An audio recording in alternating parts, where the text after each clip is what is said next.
Hello student, आपके NCERT के numerical चल रहे हैं क्लास 11 के। और इसमें हमने पहले पार्ट में आपको 3 न्यूमेरिकल करा दिए थे। हम चौथे न्यूमेरिकल की बात करेंगे। और जो आपका क्वेश्चन नंबर 4 है वो ये है आपका कि एक शराबी है जो एक तंग गली में भारी गली में चलता है। वो डोलता 5 कदम आगे की ओर जाता है और फिर 3 कदम पीछे हटता है। फिर दोबारा से यही प्रक्रिया करता है कि 5 कदम आगे चलता है, फिर 3 कदम पीछे हटता है। एक कदम 1 मीटर का होता है और उसमें समय लगता है वो 1 सेकंड का समय लग जाता है। तो सवाल ये है कि एक तो उसका दूरी और समय यानी कि एसटी ग्राफ बनाइए।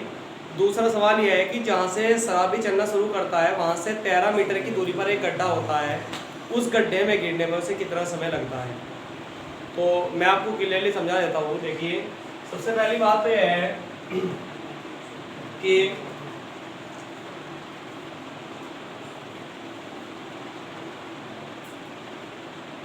फोर्थ न्यूमेरिकल है भाई आपकी, प्रारंभ से गड्ढे की दूरी कितनी है।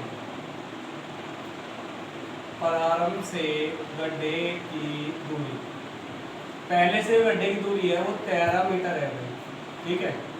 एक जो कदम है, एक कदम की दूरी 1 मीटर है। एक कदम की दूरी और एक कदम का जो समय लग रहा है वो आपका 1 सेकंड का समय लग रहा है, ठीक है। आगे सुनिए, जब वो 5 कदम आगे चलेगा, ये चल लिया 5 कदम आगे तो 5 मीटर चलेगा, फिर 3 कदम पीछे 3 मीटर वापस हट जाओगा। 5 कदम चलने में से 5 सेकंड लगेंगे, 3 कदम चलने में 3 सेकंड लगेंगे। तो 5 सेकंड और 3 सेकंड कितने सेकंड हो गए? 8। यानी कि 8 सेकंड में वो 5 मीटर आगे चला था, 3 मीटर पीछे आ गया। तो बताओ कुल कितना चला? वो 2 मीटर चला।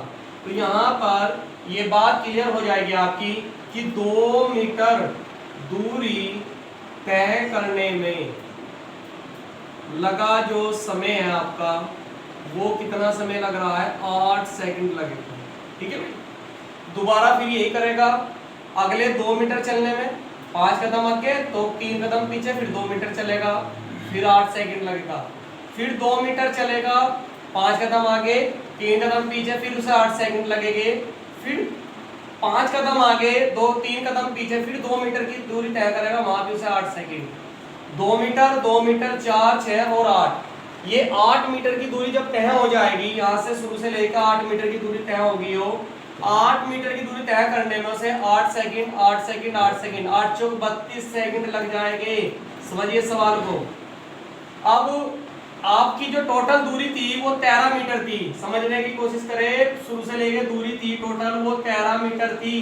13 में से 8 मीटर की दूरी 32 सेकंड में कवर होगी भाई।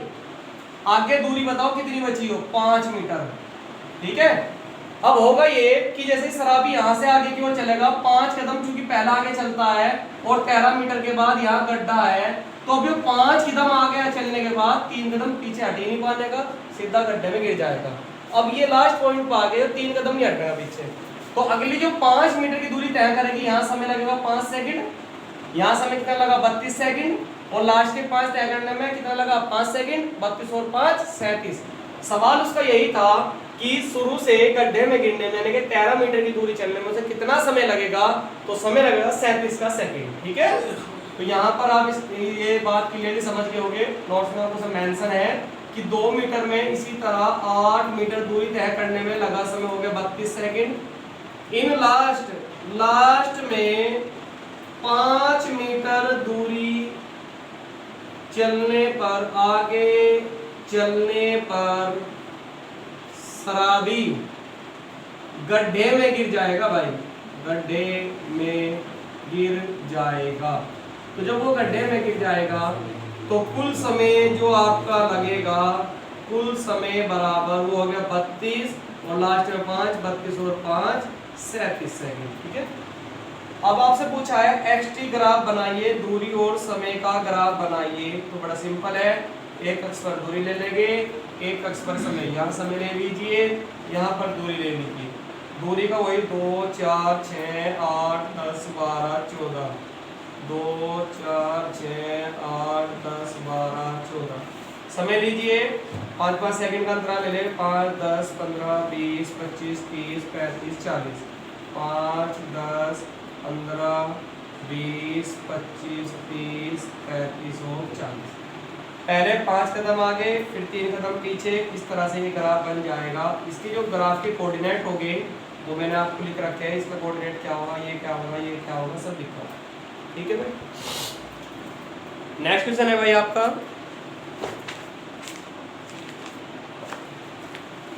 एक जेट यान का 500 किलोमीटर की प्रति घंटा की रफ्तार चल रहा है और 1500 किलोमीटर प्रति घंटा की रफ्तार से उसके पीछे से धुआं निकलता है। देखिए एक वायुयान है भाई, जो दहन ईंधन होता है इसका, वो दहन ईंधन जो इसमें आपका फ्यूल है जो इसमें जलता है, वो पीछे की तरफ से ऐसे निकल रहा है। ये हो गया आपका धुआं कह लीजिए, या फिर ईंधन का बचा हुआ कह लीजिए। जेट यान जो है वो आगे की ओर चल रहा है। जेट यान की स्पीड है 500 किलोमीटर प्रति घंटा, और जो धुआं है इसकी जो स्पीड है पीछे की तरफ जो निकल रहा है वो 1500 किलोमीटर प्रति घंटा होगी। ठीक है भाई। ये वीजे और ये धुएं की स्पीड है वो जेट यान के सापेक्ष है, इमर्स जे, वीईजे।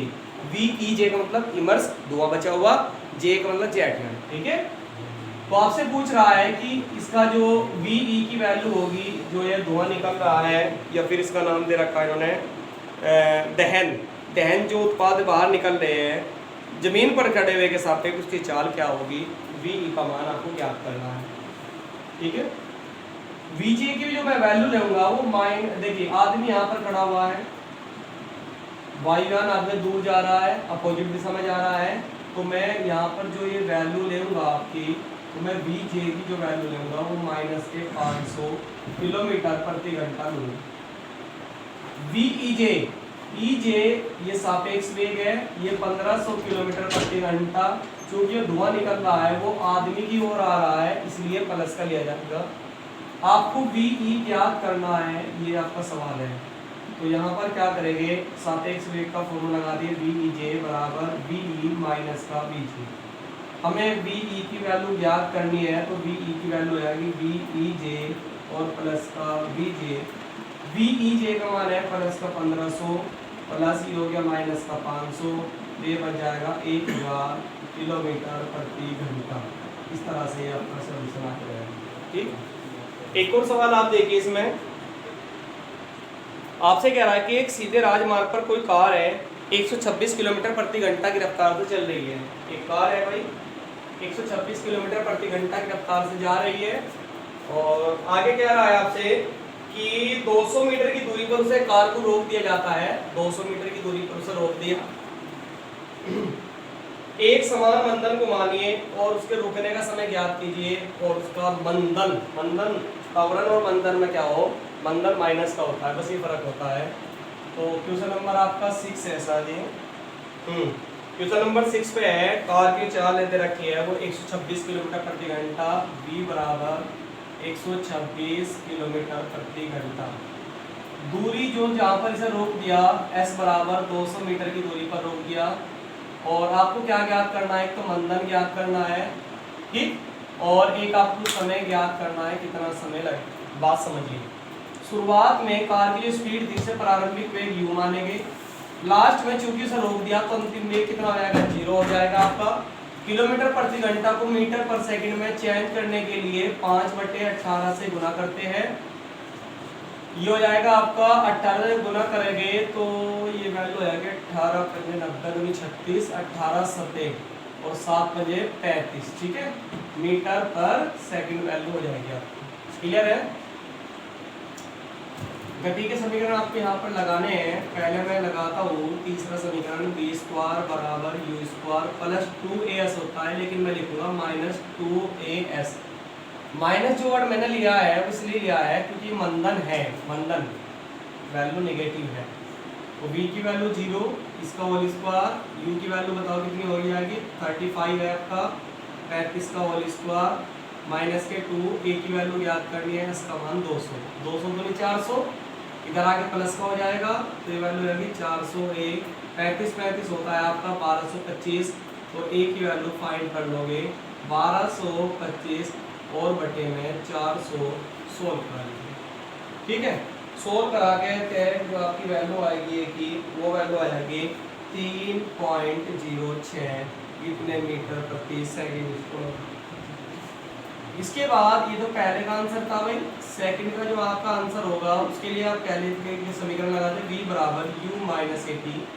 क्योंकि गति में मंदन आ रहा है इसलिए यहाँ पे माइनस का चिन्ह लूंगा। v की वैल्यू 0, u की वैल्यू है 35, a की वैल्यू हमने भी निकाली 3.06, ये हमें ज्ञात करना है। इस वैल्यू की वैल्यू आई है तो प्लस का हो जाएगा 3.06 t बराबर हो जाएगा 35, तो t की वैल्यू हो जाएगी आपकी 35/3.06। ये वैल्यू सोल्व करोगे तो 11.4 सेकेंड ये आपकी वैल्यू आएगी। ठीक है, इसके बाद आपके और सवाल है, एक सवाल और करा देते हैं हम आपको। क्वेश्चन नंबर 7 देखिए। दो रेलगाड़ी है ए और बी समांतर पटरियों पर 72 किलोमीटर प्रति घंटा की चाल से चल रही है, एक ही दिशा में चल रही है। प्रत्येक गाड़ी 400 मीटर लंबी है। गाड़ी ए गाड़ी बी से आगे है। ठीक है, देखिए क्वेश्चन नंबर 7 है आपका। दो रेलगाड़ी है, एक रेलगाड़ी हो रही है, एक रेलगाड़ी है बी एक ही दिशा में चल रही है 72 किलोमीटर प्रति घंटा की रफ्तार से। रेलगाड़ी ए रेलगाड़ी बी से आगे है, तो ये हो गया। ये भी 72 किलोमीटर प्रति घंटा की रफ्तार से है शुरुआत में। तो शुरुआत में दोनों का वेग समान है तो इसमें त्वरण नहीं होगा। अब ये बी वाला क्या चाहता है, बी रेलगाड़ी वाला चाह रहा कि ए से आगे निकल जाए, तो ए से आगे निकलने के लिए इसने से त्वरण दे दिया 1 मीटर प्रति सेकंड स्क्वायर का। शायद इसने इसमें कुछ त्वरण दे दिया। इसने कहा है कि निकलने के लिए 1 मीटर प्रति सेकंड स्क्वायर का त्वरित करता है। 50 सेकंड के बाद ये इससे आगे चला जाता है, तो दोनों के बीच की जो आरंभिक दूरी थी वो कितनी थी। ठीक है, तो a बराबर 1 मीटर प्रति सेकंड स्क्वायर का त्वरण देने के बाद t बराबर 50 सेकंड में जो इसका गार्ड है इसके ड्राइवर से आगे होता है, यानी कि ये यहाँ पर आए थे खड़ी। तो शुरुआत में इन दोनों जो गाड़ियों के बीच की दूरी थी वो s बराबर वो कितनी थी, सवाल ये है। चलिए पहले हम बात करेंगे रेलगाड़ी ए के लिए। रेलगाड़ी ए की बात करते हैं, सुनिए। रेलगाड़ी ए की जो चाल है यू ए बराबर 72 किलोमीटर प्रति घंटा। किलोमीटर प्रति घंटा को चयन करने के लिए 5/18 से गुना करेंगे। 18 × 72, 4 × 20 मीटर प्रति सेकंड। ठीक है, समय जो लग रहा है 50 सेकंड, टी बराबर वही समय लेंगे 50 सेकंड। अब आप एक बात देखिए, क्या गाड़ी ए में कोई गति में त्वरण आया है क्या? नहीं। ये तो जिस चाल से चल रही है उसी चाल से चलती रहेगी। तो जहाँ पर त्वरण नहीं होता है वहाँ पर एस ए की वैल्यू निकाल लो कि एस ए ने जो पहली गाड़ी है ए उसने कितनी दूरी तय करी है वो हम निकाल लेते हैं। अब दूरी निकालने के लिए तो हम गति के समीकरण यूज करते हैं या फिर हम 4 बराबर दूरी बटे समय। यहाँ पर हम यूज करेंगे 4 बराबर दूरी बटे समय। रीजन ये होता है क्योंकि इसकी गति में त्वरण नहीं है। जहाँ पर त्वरण नहीं होता है वहाँ पर हम फॉर्मूला लगाते हैं 4 बराबर दूरी बटे समय। क्लियर है, याद रखनी है बात आपको। एस ए का मान तुम्हें ज्ञात करना है, टी का मान है 50, 50 दूनी 100, तो ए के द्वारा तय की गई दूरी बराबर होगी 1000 मीटर। अब बात कीजिए आप दोबारा से रेलगाड़ी बी के लिए। जब हम रेलगाड़ी बी के लिए बात करेंगे तो उसकी भी जो चाल होगी यू बी बराबर वही 72 किलोमीटर प्रति घंटा, यानी कि वही 20 मीटर पर सेकंड आ जाएगी। समय वही आपका 50 सेकंड होगा। समय के बाद में त्वरण भी है इसमें। अब त्वरण है ना इसमें, तो त्वरण होने के कारण से गति के समीकरण लगते हैं, गति के समीकरण अप्लाई होगा इसमें। तो हम निकालते हैं दूरी कितनी तय करी है इसमें। ठीक है, निकालिए। दूसरी समीकरण ये लगा दीजिए, एस बराबर U T plus 1/2 A T square. Solve कराने के लिए मैं यहाँ पर चलता हूँ आगे थोड़ा सा। देखिए एस बी बराबर यू 20 है, टी 50 है, 1/2, ए का मान 1 है, टी का मान वही 50 का होल स्क्वायर। ये हो जाएगा आपका 1000, 2500 ये होगा 1250 होल हो गए, ये आ जाएगा 2250 मीटर। 50 सेकंड में ये तो चला 2250, लेकिन 1000 तो वो भी चला है। तो टोटल कितनी दूरी थी इनके बीच की वो आपस में घटा देंगे। तो अब आरंभिक दूरी निकाल लेंगे। आरंभिक दूरी निकाल लीजिए। तो आरंभिक दूरी जब आप निकालोगे तो एस डी में से एस ए को घटा दीजिए। एस डी की वैल्यू है 2250 और एस ए की वैल्यू है 1000 तय की गई दूरी। तो ये आरंभिक दूरी होगी 1250 मीटर। ठीक है, ठीक है।